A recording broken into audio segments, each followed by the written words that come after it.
students, you are learning parallel lines, and then parallel lines. I hope you have understood most of the sums now.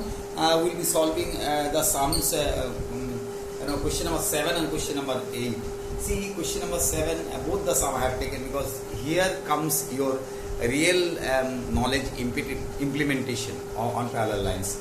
So I have drawn the figure. You can see question number 7. First one, it is said to you have to find x and y if AB is parallel to CD is parallel to EF. There are three parallel lines and then intersected by two transversal. See, I have named it as GO and OH. So two transversals are there. So we have to find out x and y. How to do it? Just see, very simple. First, you have drawn the figure. From the question paper you have drawn in your answer sheet, and then you have marked these 3 points. This vertex as G, this vertex as O, this vertex as H. It is as per your convenience. You can name anything else also, because here this angle is given to you, 100-degree angle is given to this angle, GOH. That is what to mark it. Now you need to find out X, which is GOD here. Okay, as per the new vertices on the parallel line I have just made it. Okay, now what will you do? AB is parallel to CD. First you take first two parallel lines. AB is parallel to CD. Okay, that is given to you from the question you have got it. Now, which GO is the transversal? You have made G and O, and GO is the transversal. Fine. Now AGO is 45 degrees. That is also given to you in the figure. It is given to you, isn't it? Now AGO is equal to X. It is AGO is equal to 45 degree, and then AGO is equal to X angle. Why?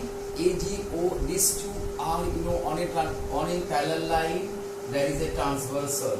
This angle and this angle are equal because they are alternate angle, because alternate angles are equal. Very simple principle. Now X is equal to 45 degree. You got the first answer. Got it? Now moving on to the second answer. Now GOH given to you 100 degree, isn't it? That is also given. Now CD is parallel to EF. The second two parallel lines you take. Fine. Now OH is a transversal. GOD, this particular angle is X. GOD is X, and you have to find out Y. See, this particular angle is X. This one will be what? Totally is 100. Therefore, DOH, this angle will become what? 100 minus 45, 55 degree. This angle will become 55 degree, isn't it? So that particular angle is 55 degree once. This angle is 55 degree, isn't it? Now, what will happen? 55 degree, you got it. 55 degree and Y, that is again relation. If you have got next two parallel line and you have got a transversal like this, and you got to know this one 55 degree, then definitely this will be 55 degree because they are alternate angle. So DOH is equal to Y, they are alternate angle, so Y is equal to 55 degree because DOH is equal to 55 degree. I hope you have understood. So X is equal to 45 degree, Y is equal to 55 degree.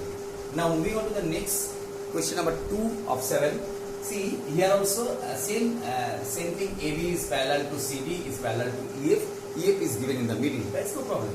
Now two transversal once again, that is MN. I have marked this vertex as M, this vertex as N, and this vertex as P. Just to name the angle for your convenience.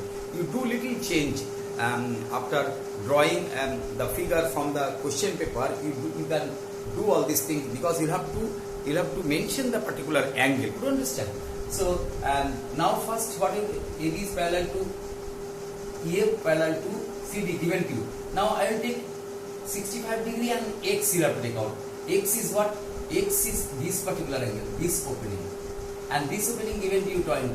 So can you see, if you take AB and CD and there is a transversal, and this particular angle, if you know 65 degree, altogether it will be 65 degree. Altogether it will be 65 degree because they are alternate angle. So this total opening, this total opening will be 65 degree, isn't it? Because they are alternate angle. That is what A and C.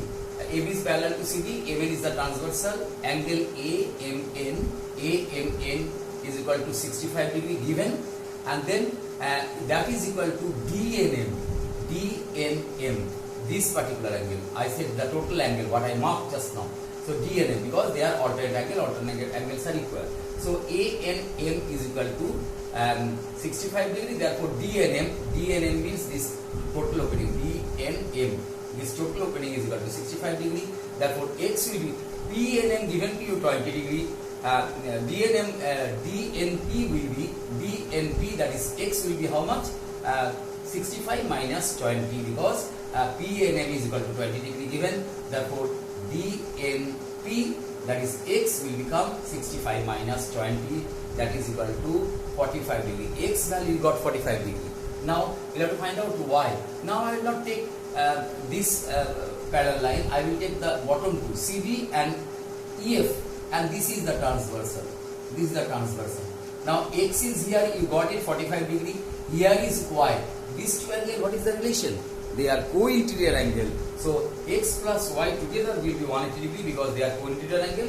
X is equal to 45 degree. Already you have got, so this will be 180 minus 45, that is 135 degree. So X is equal to 45, Y is equal to 135. I hope you have understood. Simple aspect, you need to go step by step, and you need to do little alteration in the figure, giving some of the vertex name or so to mention the angle.